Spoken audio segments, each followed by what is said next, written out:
I would like to explain you what really has changed in this car, because there was a massive change and it's quite hard to spot all the parts which really have got an improvement. This car is not just a normal improvement, it's just a big improvement. This time we managed to change not only the front and the rear, but we have a completely new body side. And I would like to go a little more in detail with that. So what happened was we needed to introduce the A4 into the new Audi design era, and therefore we wanted to adapt the single frame to what is happening now. This means the single frame is now lower, but as well wider. This means the car looks a lot sportier and it gets a lot more prestige, because the A4, it's actually a very grown-up car and it needed to show everything what it can.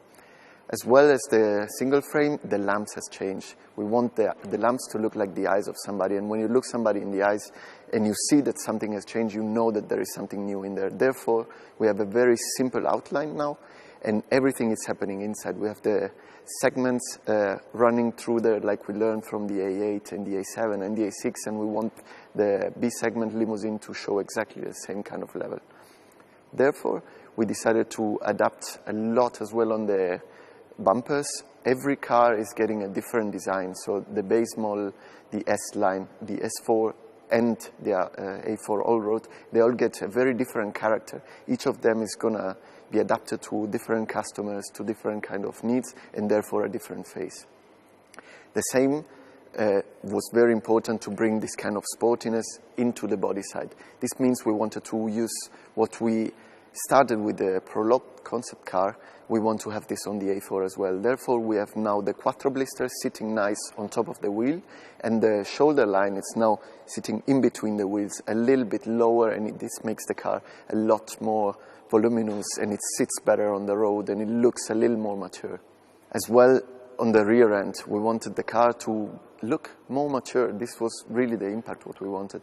And as we are doing on the top limousines, like the A8 and on the A6, we decided to adapt a chrome line, which is crossing between the rear lamps all the way through, and this is giving a lot of width.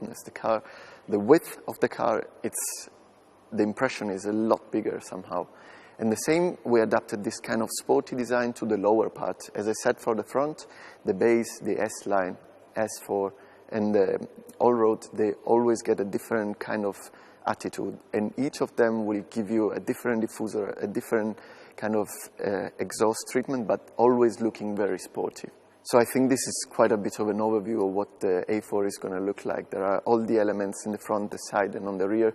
The car is going to look a lot more mature. It's going to give you a different impact. It will look sporty. It will look like more prestige.